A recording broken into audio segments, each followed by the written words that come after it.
and welcome to Mythmakers. Mythmakers is the podcast for fantasy fans and creatives, and in this we look at all the subjects that are of interest to people, particularly those who love Tolkien.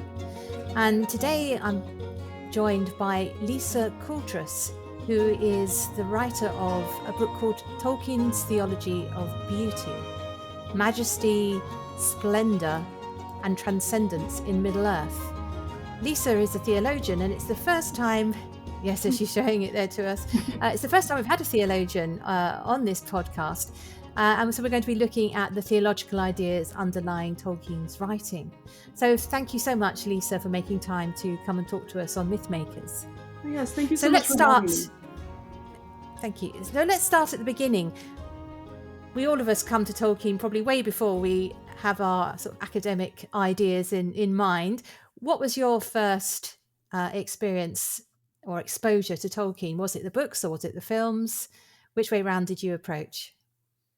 Well, for me, it was actually partly family and partly the films. So I knew about Tolkien because my mom and my brother read it, loved it, talked about hobbits. I didn't have any understanding of what they were talking about. And then when the films came out, of course, I went and saw them. And I was a teenager at the time, fell in love with them, saw the first film, of course, and then I read all three of the books, or the volumes, I should say, of the book. And that was my first exposure, and I started writing some fiction. Haven't really published any of it, but that's when I fell in love with literature. Really was Tolkien. I think that's so brilliant that Tolkien, like just for me, that's exactly the same. My writing career was inspired by reading Tolkien and then wanting to do the same thing. I haven't, as a writer, ended up doing the same thing, but it was that impetus to try and open the same doors and create these big worlds that actually started. And I think lots of people, I'm sure most people listening to this have had that same impetus, which is, it's just a testament to the sort of fascination of his world and its inspiration. But you then went on clearly to sort of follow an academic training in theology, but in that you circle back to looking at Tolkien as a theologian. So how did that come about, and where does it fit in your studies? Is it something you went in knowing you're going to do, or did you then sort of find it just bubbling up to the surface almost by accident? Well, it did evolve over time. So I ended up studying, in my undergraduate, I studied philosophy and biblical studies, and writing. So I did those three things, kind of a three-pronged approach. And with studying philosophy, fell in love with this like analytical approach to, meta-narrative, these larger concepts and so on. And then when I went and did my Master of Theology, my approach was narrative theology. Well, how does narrative speak to these, Christian ideas or these Christian philosophies? Because when I would read Christian fiction, I didn't like it. I thought it was lame. And I know there's good fiction out there. I just, I felt like it was very shallow or trite, or they would be trying so hard to tell an idea rather than just telling an excellent narrative. And so my thought was, well, how can narrative best communicate these theological ideas in a way that isn't pushy or obnoxious, or just preaching to the choir? And then when I went into my doctoral studies, I wanted to study specific authors who had done this well. How did they portray their Christian philosophy in a way that was not obnoxious or pushy or obvious? And I had a couple people in mind, but it was actually, I believe it was Michael Ward, the C.S. Lewis author. He was my inspiration in many ways. He instructed me to just do Tolkien. There's enough there, and there's actually not a lot of theological writing about him. So focus on him. He's brilliant. He's the best one. You should go do him. And obviously he was doing C.S. Lewis, and so he's like, go do Tolkien. And so I had this, inspired by an article by Stephen Lawhead, who talked about, the good, the true, and the beautiful, and how this was portrayed in Tolkien, and how he wanted to portray that in his novels. I was just captured by this idea of the good, the true, and the beautiful, because I had never actually encountered that. Because I wasn't Catholic. I came from a very Protestant Christian background, and we hadn't really talked about the good, the true, and the beautiful as a concept. So I was just in love with this idea. And so Michael Ward said, "Well, go to Balthazar, go read him. He's going to talk about this." And so that's how I brought in the theologian Balthazar, or von Balthazar, and used him as a parallel to Tolkien to interpret him. And it just developed from there. And then Alistair McGrath, who is a theologian and a C.S. Lewis scholar, took me under his wing as his advisee for the thesis. And so it just developed from there and became what it is as the book. So a lot of people listening to this would not have thought about Tolkien as a sort of theological or a religious writer at all. So perhaps it might be worth having a little basic chat about how Tolkien sat in this way, his background, faith background, and how he saw Lord of the Rings. For example, Tolkien was a Catholic, wasn't he? Mm-hmm. Yeah, very devout Roman Catholic. Loved his faith. He loved the liturgy and the Eucharist, and that was the center of his life. And when he wrote Lord of the Rings, he did not have it in mind at all when he was writing it. But then when he went through and revised it, he saw it everywhere as just permeating everything that he had written in Middle Earth. And when he saw it, he did everything he could to remove any reference to it, because he felt like if it's done right, it should be absorbed into the narrative, and that it should be captured in the stories that are told and the symbolism that is there. And he had no problem with symbolism, but he did not want it to be an allegory of life. It was not an allegory of the war. It was not an allegory of the atom bomb. It was just a beautiful story that he wrote to the best of his ability that would absorb his ideas and his beliefs about the world and then portray them through narrative and event and character. I think that's a really important point to make, because there's a fear that if I think for many people who are reading this without a Christian faith or having their own faith background or no faith background, they wouldn't want to see him hived off as a Christian author. And I don't think Tolkien would either, would he? Because as you were saying, he said he disliked allegory, but he liked applicability. Mm-hmm. So you can apply what you see in his works to your understanding of faith or life or beauty, all these things. But he says the power of that is in the reader's hands. Mm-hmm. Whereas in allegory, the power of the allegory is in the writer's hands, and it sort of takes you down one channel. Mm-hmm. So that it's kind of everybody is welcome in the world of Middle Earth, but he does want there to be that sense of his fundamental values, which is what he's writing from. Mm-hmm. Absolutely. Okay, so let's go more to your work now. You have a particular view or a particular interest in this idea of transcendental beauty. Would you like to unpack that in sort of more simple terms as to, well, we probably all understand what beauty is, but what about this transcendental part of it? What are you getting at there?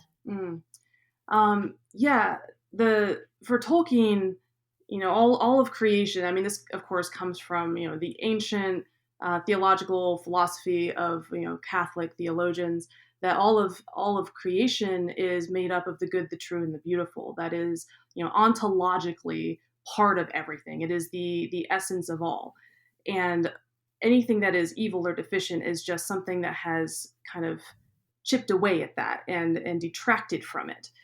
And we all have this idea of what goodness is. In a religious context, goodness is morality, and truth is doctrine. But this idea of the beautiful is so often neglected because it is so much more. It's the imagination. It is glory. It is grace. It is something that is so much more and permeates everything. But the good and the true are really not fully themselves without something that is beautiful, without having this property of beauty. So you can be as moral and have all this moralism that you want, but it falls flat on its face if it isn't beautiful, if it doesn't enrapture your heart and enrapture your spirit and your imagination. And so in this Christian worldview, where God is the creator of all and all comes from him, his character and his essence is reflected in all that he has made. And so if God himself is beauty, not in the sense of, he's a thing, but more that beauty itself is what it is because of God. And he is the ultimate beauty and the ultimate glory. So glory is the radiance, something that is greater than what we understand of as beauty in this world. And so, glory would be God's beauty, or it would be his beauty reflected in creation. So you're looking out at this beautiful mountain range and you're just, your breath is taken away and you're just enraptured by it. Well, what Tolkien's theology would say is that is a reflection of the glory of God, because he's the creator who made it. And so anything that is beautiful about it comes from his being. It comes from who he is. And so in Tolkien's narrative, anything that is transcendent or enrapturing of the imagination or moving, that would be derived from something more than just the material. He would say there is a spiritual world, and in this spiritual world, the spiritual world is part of the physical world. Like, they are together; they have to be integrated. And so anything that is glorious about the material world, it is deriving it from the spiritual world. And then, it goes from there. This is creation, but God is the creator and it derives from him. So that's a very long roundabout explanation. No, but he sets it up in the Silmarillion, doesn't he, with the song at the beginning of the creation song, Mm-hmm. which is in a way a summary of everything that's going to happen, Mm-hmm. with the darker themes woven in by Melkor, the sort of the satanic power Mm-hmm. within it, but it's all held in the entirety of the symphony that Ilúvatar, or the god, is creating. So you get a sort of taste of that. That's the music playing underneath Middle Earth. Mm-hmm. And you need all the contrasts to produce the beauty. It's Mm-hmm. not just playing one note. Right. So it'd be actually really interesting to look at examples of, in the text, examples of beauty, because whereas in the Silmarillion you've got the gods, the sort of the step down from Ilúvatar, the sort of pantheon gods, Mm-hmm. who are very much present in the first age and referred to, and in the second age. By the third age, which is the time in which Lord of the Rings and The Hobbit is set, there is hardly any mention Mm-hmm. of the gods, is there? They're completely pushed back out of sight. Mm-hmm. What do you think? And there is no sign of anybody worshipping, in any sense, in Middle Earth at that stage. What do you think is Tolkien's place within the world, the sort of more familiar to most readers world? What's the place for God and those concepts in Lord of the Rings and The Hobbit? Well, I think what he would say is, the Silmarillion is elf-centered. It is from the perspective of the elves. And then Lord of the Rings and The Hobbit are hobbit-centered. And so while they encounter, elves and humans, they very much see it from their own perspective of as hobbits. There's no special revelation, as Tolkien would say. There's no, there's no understanding yet of a god, of a coming savior. Like, all of that is on the peripheral. And so in this world of natural theology, as he puts it, where you get a sense of truth through creation, that would be the world of Lord of the Rings. But then you see, Galadriel making reference to Elbereth. And you see in Elbereth, of course, is starts with a V. What's her name? It's the female god of Valinor, and yet what Tolkien would say is, well, they're not gods. That's just what humans see them as, because they see this power, this great power, and humans are prone to worship them. That is what he would say, and that's probably what he did say, I think, in his letters, is that when humans encountered these, they no doubt thought they were gods and worshipped them. The elves saw them as these angelic guardians, Yeah. whom they had a relationship with, and who I mean, they could even intermarry with. And so these were greater powers who were essentially spirit who could take on physical form, whereas the elves were essentially physical form who, of course, had the integration of spirit. So I think in Middle Earth, the reason you don't see a lot of that stuff, and you probably took it out if there was any of it in there to start with, it's because it's it's Hobbit centered, it's human centered, and of course there's like a knowledge of the one that the noblemen have. So like Aragorn would have knowledge of the one, and Faramir would have knowledge of the one, and of course there's that moment where Faramir and all his men have that moment of silence and look toward the west. So there's this thought of like, is this a moment of prayer? But they are the noblemen who are educated in that sense. So they have knowledge of it from the elves, ultimately, historically. So that's what I would say. And of course, there's that moment where Frodo he calls out to Elbereth when he's in Shelob's lair. So there are these like small moments where Tolkien weaves it in there very subtly, where it's not obvious that he is, in a sense, praying to Elbereth in the sense that Catholics would pray to the saints for help, and they would say, please pray for me, please help me, please go to God and request His assistance. And so that, I think, is more the perspective of like what the elves would do, or like this incantation that Frodo has this moment of calling out. So it's much more subtle, and I think that's very much on purpose. And I think there's also a sense that Gandalf says and Galadriel too, there's a sense of providence working in the activities.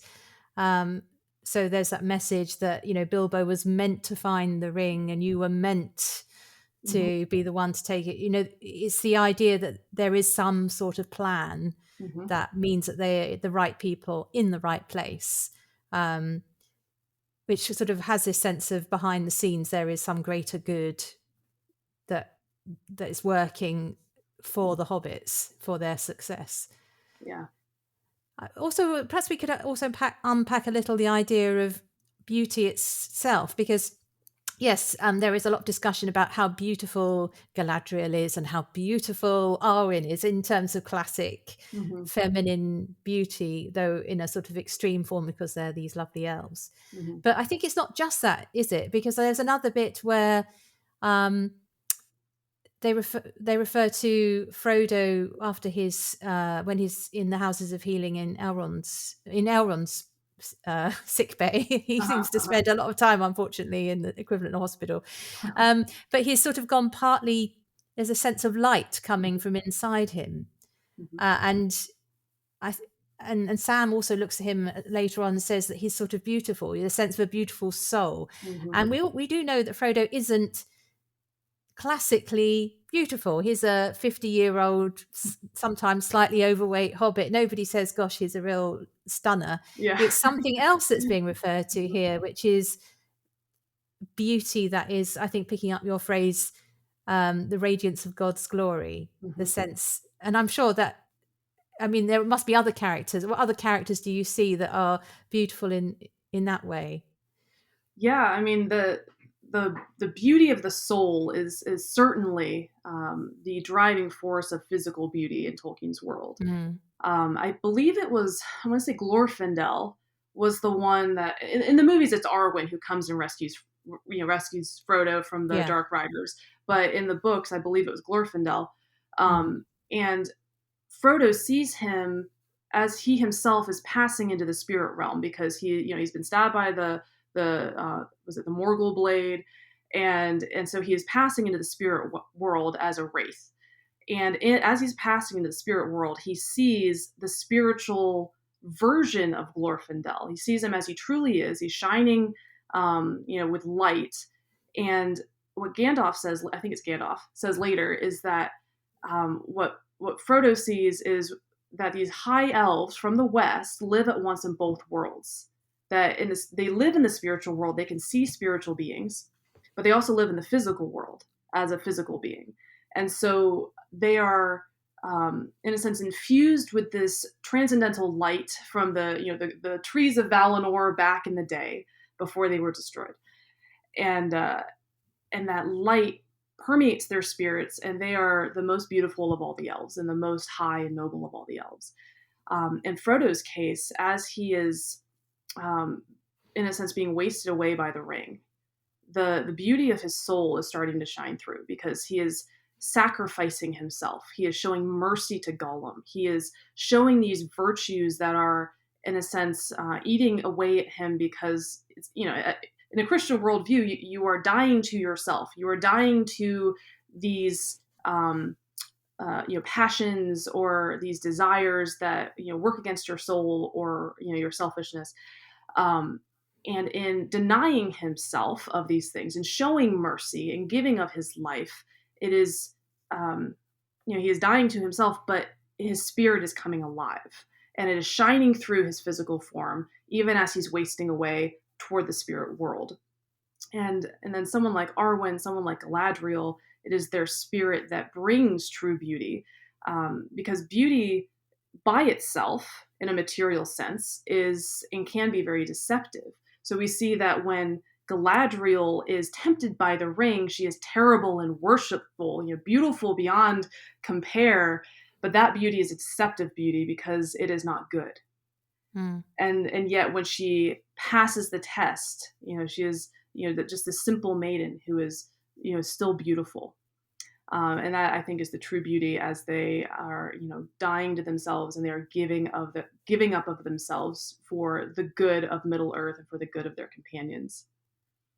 Yeah, so that links to the sort of evil beauty, which Mhm. which is very prevalent in The Hobbit, Mm, because the lure of gold, the yeah. lure of gems, the lure of the Arkenstone, and of course the lure of the ring itself, which goes over into the Lord of the Rings. This is all a deeply bitter fruit. Mhm. Everyone is sent mad, or it's their undoing as a person if they Mhm. succumb to this desire for something beautiful, which is not at heart good, and of course connects back to um, Sauron when he was pretending to be the friend in Numenor, and he was a beautiful. Mhm. He's outwardly beautiful at that stage when he's in bodily form, but he's rotten inside, Yeah. and that sinks a whole island. So it's pretty bad news. Mhm. Mhm. So I think that there's some very interesting plays on what is, because if you think of a number of beautiful artifacts, they all are pretty disastrous, aren't they? In Mm, in Tolkien's world, yeah. Yeah, for sure.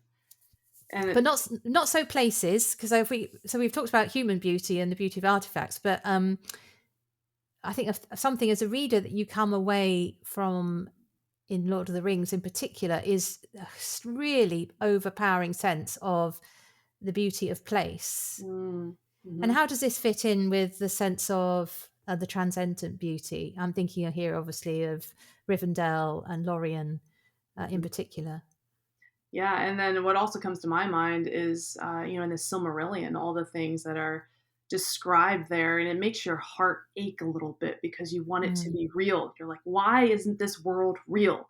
And you feel the same way about Middle Earth, that there's all these beautiful things that are so like certain places in our world, and yet are more.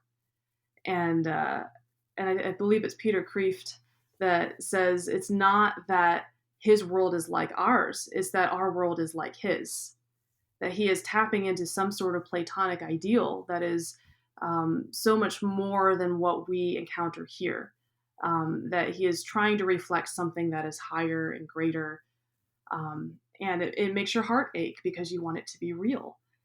So yeah, and I think all of for Tolkien, all of creation is connected, and all of creation is infused with the glory of the Creator, and yet it keeps, falling just a little bit over time, as it wastes away. And even at the beginning, it wasn't what it could be because it kept getting poisoned by mm. Melkor and so on, and it keeps going from there. Um, yeah, and just the different kinds of beauty that you see, in Fangorn Forest. It's a different kind of beauty than the Shire, and even Lorien is a different kind of beauty than Rivendell. And and even when the elves leave, Lorien just fades away, and passes away, it says. And so, um, yeah, it just leaves your heart aching a little bit, I think. Yeah, it was interesting thinking, following this thought of the transcendent beauty and thinking about what the other inklings do with the same idea. Of course, they're all sharing ideas. Hmm. And it brought to mind two things. One is um, the last battle for C.S. Lewis, with the idea that you go through the stable door to a sort of even more real world. And Tolkien has um, I think it might be on Fairy Stories, where he talks about myth makers make green really green, Mm. and tree really really tree-ish. It's Yes. the intensity of the Hmm. language that you're looking for in when you Hmm. start doing it as a myth, and that's what C.S. Lewis attempts to do in that. um, it's a bit of a problematic book, isn't it? But it's fascinating idea of sort of going further back and into a more of a paradise that's sort of Hmm. even more Narnia than the Narnia you read about in the earlier books. Hmm. Uh, and the other writer in the Inkling Circle who played with these ideas, and first, I think, is Charles Williams in his Hmm. novel Place of the Lion, which is a extraordinary fantasy work in, I can't remember exact date, it's about 1936. It's quite early on. But in that, the problem is that the Platonic ideals are breaking in to ordinary life. It's like there's a rift, very Doctor Hmm. Who-ish. There's a rift in Yeah. time of all these Platonic ideals are leaking through. So you get a lion coming into the world, which sucks in all those things with lionish qualities, and then all the butterflies are being sucked in, like sort of hoovered up.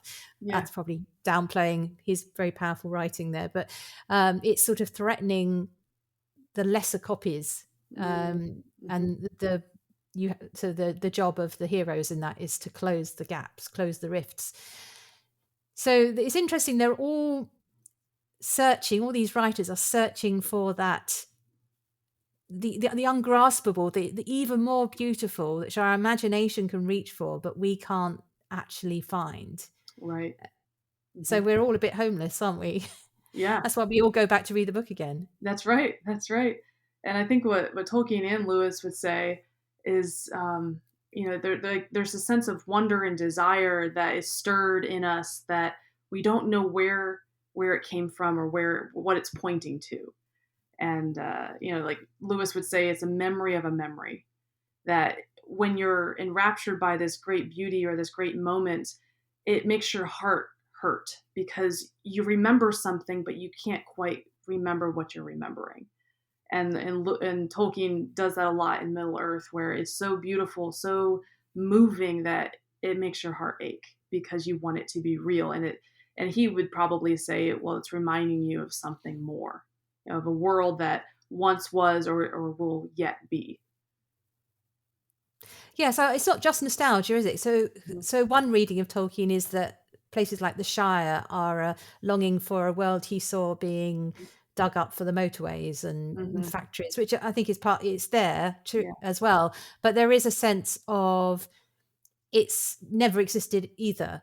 The idyllic landscape, Mhm. this perfect world of the Shire. Um, I live near villages that are pretty like that, Mhm. but I'm sure they never had a moment in time where they were always in that sort of bucolic dream. You only have to read Thomas Hardy to see how hard it could be out in the Yeah. countryside. Yeah. Um, so it is that's a different sort of beauty. It's a community centered, smaller, deliberately smaller beauty. Mhm. And the same goes for the heroic values of Aragorn. So you've got ideals of kingship all through stories like Arthurian legends, but you can't locate those in any particular king or time in history. Yeah. You're never actually able to find them, though you see reflections of them in some codes of behavior or the Right. occasional hero. It's like it's Yeah. extracted and distilled Mm. from different characters we've seen in history, different people we've seen in history, different legends we've heard, and it's like it's all the good things are being extracted and then distilled into a fictional character. And yeah, that's interesting. So, Lisa, I mean, one of the reasons I really wanted to talk to you is that I think that this sense of beauty is absolutely key to the success of Lord of the Rings. And the reason why it really gets its hooks into our souls as people is because it is offering this ideal of a place that we can feel is, we all just want to walk, I'm mixing my metaphors now, but we all want to walk through the wardrobe just to be there. Mm-hmm. And that's why we go back to read it again. But when I look at other sort of more recent fantasy series, I don't see people writing with the same sense of that there is this, that these ideals are graspable or in their work. So I was wondering if that's because we're all too cynical now, Mm-hmm. and we go for more of a Game of Thrones bloodbath Yeah. approach, or I know Star Wars has a sense of purity in the Force, of course, Mm-hmm. but Mm-hmm. it's always sort of tippling over to the dark side, which I suppose you get that in Tolkien too. It's just really interesting to know whether anyone else can do this. Can Mm-hmm. anybody else capture this real sense of the transcendental beauty? I You think were saying to me before we started talking that you're not so well versed in contemporary fantasy, but has anything caught your eye? Um, any attempts in this direction? Well, what comes to mind is, well, I kind of gave up on modern fiction because I would go to the bestseller rack and I'd pick up a book and read it and just be like, why is this a bestseller? This is written terribly, and I just started going back to the classics because it seemed like the classics, Count of Monte Cristo, you've got Jane Austen, you have just those sorts of classics that they're just written to really encapsulate human life in one small aspect of time. And they the ones that are successful because they were excellent and they were true to reality.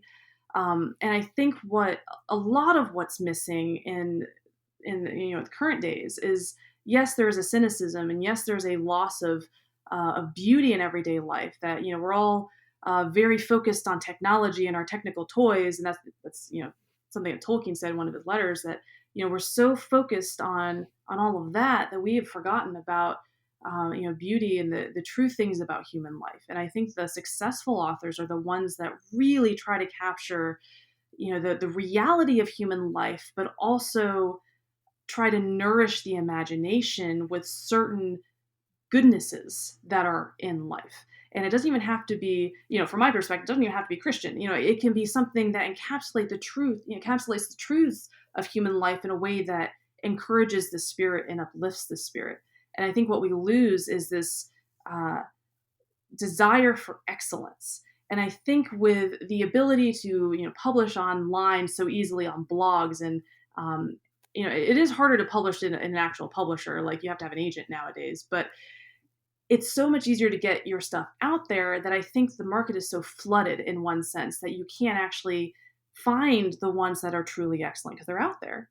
But there's just so much out there that's in the way, or things that are so well done in a let's say a Game of Thrones way, where it's very well written, it's very well shot, it's very well acted, but it's so carnal. There's such a lust for blood. There's such a relational lust. It's all very carnal in that human sense, even though it's crafted beautifully. So we need to somehow make a beautiful craft with the beauties of human experience, and that um, the contrast. I mean, there's always going to be darkness. There's always going to be evil. Um, but what about the goodness and the beauty? And Tolkien's approach of beauty is he's able to extract the goodness and the truth from creation and human experience and communicate it. But he communicates it through beauty, the beauty of a face, the beauty of a story, the beauty of a relationship, the beauty of an event. And we see at the end of Frodo's story, he's broken. He loses everything basically. He calls him a drug addict at the end because he's so addicted to the ring that he could never give it up if he wanted to. And he has a very real sense of PTSD from this whole experience. But because of his mercy, the world is saved. But he himself is sacrificed. And Tolkien draws that out in a way that is moving. and he still offers hope and consolation because he felt like there was hope and consolation to be found. And so he doesn't give him quite the perfect ending one would see in a Disney movie, perhaps, but he gives him the realistic hope that is offered, I believe, to human beings, and says, there is consolation even for this great wound that might not be healed. And I think that that's how he brings excellence. And so modern writers can capture that, but it has to be an excellence of craft combined with seeing the world clearly in a way that nourishes the imagination. I think that's how it can be done, and probably is done. I just haven't read those books yet. Well, as a writer, I've not ever achieved that. It's what I would aspire to achieve, but I'm still learning. I'm still trying to work out how to do that in a way that doesn't come across as either pastiche or cheesy or unearned. And I Mm, think the thing in Lord of the Rings is that the beauty is earned. It's very dark, mhm, and the darkness is very, very dark. And obviously, Tolkien's own experience of the wars were very, very dark, which makes the beauty shine out all the more strongly. mhm. Um, and so that's something to aspire to. Yeah. Uh, so that's the mission. That's the challenge. Mhm, So at the end of our podcast, Lisa, we always have a little section where we decide where is the best in whatever fantasy world we want to choose to go for something. So in the past, we've done things like where's the best tavern to go to, or the best um, where to go into space. We did recently. mhm, So in honor of your theme, I'd like to ask you where you think is the best place to go to see and experience transcendent beauty. mm. Where would you pick if you were walking through into a book world? Where do you want to end up? Wow. Honestly, in the books that I read a lot of westerns when I was a kid, and and I have to say I was so enraptured by, places like, the mountains and, the Grand Canyon, places that are just so wilderness oriented, that there's such a raw beauty in that kind of world, and it makes you long for it even if you haven't been there yourself. And I have not read enough fantasy. I've only read a handful of fantasy books, and I did not find that transcendental beauty in those books. Um, but I think for those that have really tapped into that beauty, you can find it. Whether it's in these, classic books, even in Jane Austen, you see this very, country life that, it feels very quintessential. It's something like, from Beauty and the Beast, where you just want to go out into this, this almost this wilderness or this countryside and just get that raw natural beauty. But then there's also things like in Doctor Who, where you've got, was it stingrays like flying through the air, and it just there's something beautiful about those other worlds, those alien worlds that are really captured, through CGI. And And of course, Avatar. That was all about the beauty of yeah. that world that was Hmm. under threat. And, really they used the 3G, the 3D, sorry, the 3D Hmm. Hmm. to great effect there, didn't they? What Right. about I'm going to allow you Tolkien though. So in Tolkien's Oh. world, which of his very beautiful places would you pick to go and be a tourist? I think Rivendell. I just have such a love for the mountains, and the way that all these structures are built into the natural world. You imagine Rivendell as, just this beautiful craftsmanship, just in harmony with nature, and then these, cascading mountains. I would just love to live there. That is probably the place I want to live. And then, of course, there's Valinor, where it just feels so mysterious because it's somewhere you could never go, and somewhere a human could never set foot. I would just love to see those streets with gems just cast all over, the shore. And I don't know, just it's just mind-bogglingly beautiful in my mind. So, I think I've always wanted to go to Lorien mhm, or Lothlorien because that's the place that captured me as a child. I mhm, mean, I did, I think Rivendell too, but I felt that particularly the Fellowship of the Ring builds to Lorien, really. It yeah, comes at such a moment of reprieve after so much mhm, darkness that it felt. I love trees, so I think that's part of it too. Lothlorien was very moving, and so yeah, I can certainly agree with that.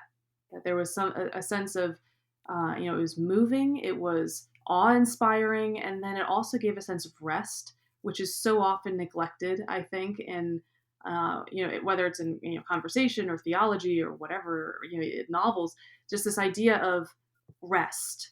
Tolkien always puts a space of rest in order to prepare for the next part of the journey. And I think that is Mm. so important to the nourishment of the soul. And it also just came to me that the other place that I've always associated with this is the sea at the end of the Dawn Treader, where the sea turns sweet, Hmm. and Lucy's looking over the side of the ship and she sees the mergirl below, and the whole sort of parallel universe of the mer people having their own worlds that they just sail over, they never encounter, but he's got a sense of more.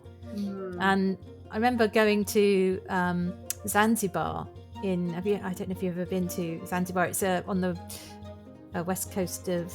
east coast of Africa, and the seas there are turquoise, and I thought, my goodness, this is exactly like except then it's not sweet. Don't try drinking it. Don't drink it. So sometimes you get these little glimpses of like a coral reef off Zanzibar, and you think, yes, I remember reading as a child that book, and it opens that door into your transcendent beauty, and that sense of awe about the amazing creation that we have been entrusted and not doing a very good job of looking after. Yeah, there's a sense of stewardship of beauty, and then even imagination. Like I think we've as a culture we've let our imagination rot, I think. Okay, so let's try and turn it around. So so anyone listening to this, let's all of us try and turn it around. Let's be better stewards of creation, and also better writers when it comes to this aspect. Thank you so much, Lisa, for spending time with us. It's been a real joy to meet you, and thank you for also exploring this idea in your work. It's great to see that element, which I think we all sense, but it's really good that someone actually just pushes it forward and says, look, this is how it works. This is the power behind something we're also affected by. So thank you so much. Oh yes, thank you so much for having me. This is wonderful. Thanks for listening to Mythmakers podcast, brought to you by the Oxford Centre for Fantasy. Visit oxfordcenterforfantasy.org to join in the fun. Find out about our online courses, in-person stays in Oxford, plus visit our shop for great gifts. Tell a friend and subscribe wherever you find your favourite podcasts worldwide.